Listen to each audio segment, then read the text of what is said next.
Welcome to P. Agarwal editorials. Today, the topic that we are going to discuss is over centralization threatens federal health policy.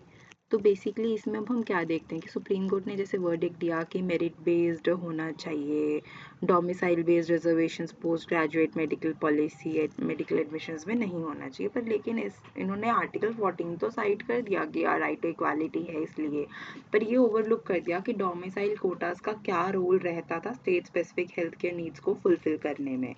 तो importance क्या है domicile quotas की state health planning में कि state heavily invest कर रहा है medical education में, फिर उस वो भी चाहता है कि अगर हम सब्सिडीज प्रोवाइड कर रहे हैं हेल्थ एजुकेशन के लिए, मेडिकल एजुकेशन के लिए, तो ग्रेजुएट्स जो हैं वो बाद में लोकल हेल्थ केयर सिस्टम में सर्व करें, उन्हें बाहर से इंटरव्यू लेके एक्सटर्नल स्पेशलिस्ट को ना हायर करना पड़े, क्योंकि एक तो वो इनएफिशिएंट और अनप्रिडिक्टेबल भी उनकी नॉलेज हो सकती है। फिर जैसे कि अब जो डोमिसाइल कोटाज हैं वो एक इंश्योर करते हैं कि एक स्टेडी सप्लाई उन्हें डॉक्टर्स का मिलेगा, क्योंकि वो अपने ही एरिया के होंगे, वहीं कर रहे तो वो भी प्रेफर करेंगे वहीं जॉब करना। फिर उनको अपनी स्टेट हेल्थ के का नॉलेज भी होगा, क्योंकि जब वो साथ पढ़ रहे हैं तो वहाँ पे वो हॉस्पिटल्स में काम कर रहे हैं तो उन्हें आइडिया होगा हर चीज़ का कैसे चीज़ें वर्क कर रही हैं। पर अब जैसे एमबीबीएस एडमिशन्स हैं, अंडर यूजी एमबीबीएस एडमिशन्स है, उसमें तो इतना चल फर्क नहीं पड़ता, पर जो पोस्ट ग्रेजुएट कोर्सेज है वो तो ट्रेंड स्पेशलिस्ट बना रहे हैं ना, जो हेल्थ केयर सिस्टम्स में काफ़ी ज़्यादा हेल्प करेंगे।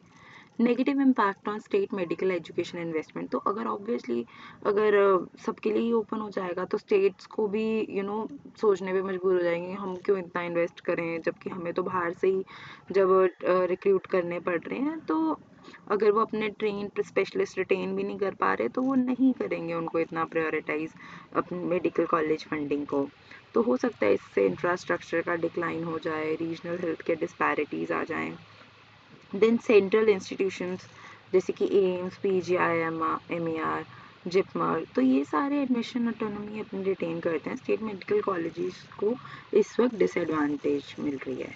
Over centralization and public health policy, इसमें अब क्या आ रहा है कि जो पब्लिक हेल्थ है वो एक स्टेट रिस्पॉन्सिबिलिटी है।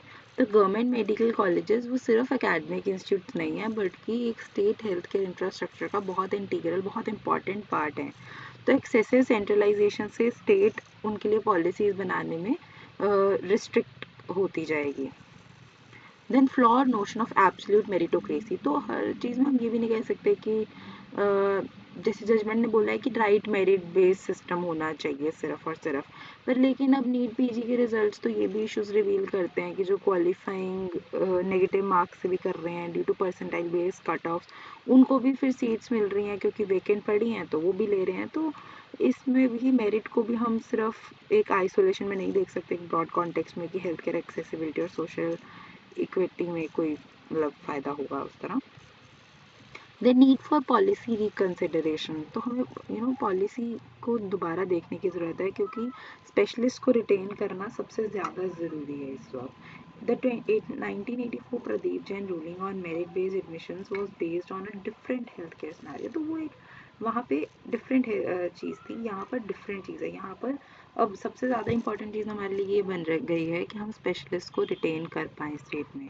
तो बैलेंस्ड अप्रोच की ज़रूरत है। जैसे तमिलनाडु का मॉडल क्या करता है कि वो मेडिकल कोटास को एक मैंडेटरी पब्लिक सर्विस कुछ टाइम की वो अनाउंस कर देते हैं कि ठीक है, अगर आप यहाँ से बढ़े तो आप इस टाइम की कुछ इतने साल की आप सर्विस दोगे, उसके बाद आप जो मर्जी करो, तो ठीक है, उससे उनका भी कंटिन्यूस उनके पास अवेलेबिलिटी रहती है लोगों की। Risk of over centralisation in medical education, तो अब ओवर सेंट्रलाइजेशन से वही कि स्टेट का हेल्थ केयर सिस्टम पे से मतलब इंटरेस्ट चला जाएगा, रीजनल डिस्पैरिटीज़ बढ़ जाएंगी, कॉम्पिटिटिव फेडरलिज्म इरोड होगा। फिर उसके बाद जुडिशरी जो है उसको रिकन्सिडर करना चाहिए ताकि स्टेट्स की ऑटोनॉमी बनी रहे अपने मेडिकल एजुकेशन पॉलिसीज़ को स्ट्रक्चर करने के लिए। Instead of treating domicile quotas as a threat, the real risk lies in excessive centralization, which undermines federal health policy. Conclusion यही है कि यहाँ पर सुप्रीम कोर्ट फंक्शनल रियलिटीज़ को समझने में कहीं ना कहीं चूक गया है। Next topic is who will apologise to the Himalayans, तो अब इसमें हम बात करते हैं जैसे नॉर्वे ने अभी सामी पीपल को एक फॉर्मल अपॉलोजी पेश करी है कि जो पॉलिसीज़ हैं उनसे इंडिजियस लैंग्वेजेस और कल्चर्स में प्रॉब्लम आई है। देन अपॉलोजी के साथ नॉर्वे ने इंट्रोड्यूस किया मेजर्स फॉर इंक्लूजन, जैसे कि protecting indigenous languages and monitoring discrimination from 2027। तो इस एफर्ट्स के बाद भी सामी लैंग्वेजेस जो हैं अभी भी इंडेंजर्ड हैं। हेल्थ केयर, एजुकेशन और लैंड राइट्स इक्विटीज़ अभी भी इनइक्विटीज़ अभी भी चल रही हैं। तो similarities between Nordic and Himalayan communities अब क्या है कि जो हिमालयन रीजन है उसका 2500 किलोमीटर का स्ट्रेच है from south across south Asia, hosting 52 million people from diverse ethnic background, जैसे कि कम्युनिटीज जैसे कि गादीज, किन्नौर्स, लेप्चास, भूतियास, मॉन्स। अरुणाचल प्रदेश की जो ट्राइब्स हैं ये सब क्लाइमेट इंड्यूस्ड डिजास्टर्स फेस करती हैं, historical exploitation similar to Sami people. तो कॉलोनियलिज्म, पोस्ट इंडिपेंडेंस पॉलिसीज और मॉडर्न इकोनॉमिक प्रेशर्स ने हिमालयन कल्चर्स को डिसरप्ट किया है। ब्रिटिश कॉलोनियल एरा में अब क्या हो रहा था कि उन्होंने ट्रेड एंड फॉरेस्ट लॉज वैसे इम्पोज करे जिससे कि लोकल इकोनॉमीज को हार्म हो। जैसे 1874 ट्रेड ब्लॉकेड, तो Himalayan tribes lost access to essential goods like iron and silk, impacting agriculture and social customs. फिर ब्रिटिश पॉलिसीज में फॉरेस्ट बहुत ज़्यादा काटे गए for railway expansion, severely damaging ecosystems in Garhwal and Kumaon region. Then next we have is post independence era Nehru's approach. तो जवाहरलाल नेहरू ने promote किया कि हम ट्राइबल कल्चर्स को रिस्पेक्ट करेंगे और उनके उनके यूनिक वे ऑफ लाइफ को भी एक्नॉलेज करेंगे। पर ये अप्रोच सिर्फ 15 साल के लिए लास्ट करी। फिफ्थ और सिक्स जो 5 ईयर प्लान्स जब वो आए तो अग्रेसिव रिसोर्स एक्सप्लॉयटेशन शुरू हो गया जिससे कि लोकल कम्युनिटीज इफेक्ट होनी शुरू हो गई। Economic pressures and environmental destruction. 1990 से क्या हुआ कि जो हिमालयन स्टेट्स थी उनको फोर्स किया जाने लगा to generate their own revenue due to fiscal policies. Now tourism और हाइड्रो पावर जो थे वो डोमिनेंट इकोनॉमिक एक्टिविटीज़ होगी जिससे कि इकोनॉमिक डिग्रेडेशन, कल्चरल इरोजन होने लग गया।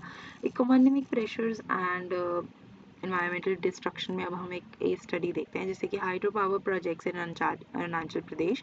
2015 में जो सीएम थे उन्होंने क्या किया कि हाइड्रो पावर प्रोजेक्ट्स को अरुणाचल प्रदेश को फाइनेंशियली सेल्फ सफिशिएंट बनाने के लिए कहा कि यहाँ इनसे होगा, और प्रोजेक्ट्स ने local laws, tribal land rights सब इग्नोर किया और कॉर्पोरेट इंटरेस्ट को फेवर किया। तो एक्टिविस्ट ने इसको हाइड्रो क्रिमिनलिटी भी कहा।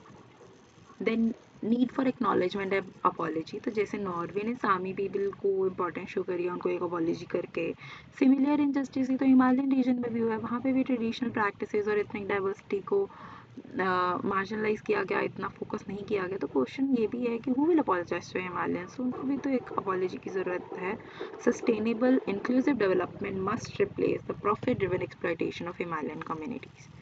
Conclusion यही है कि Himalayan region is undergoing cultural and environmental destruction in the name of economic progress.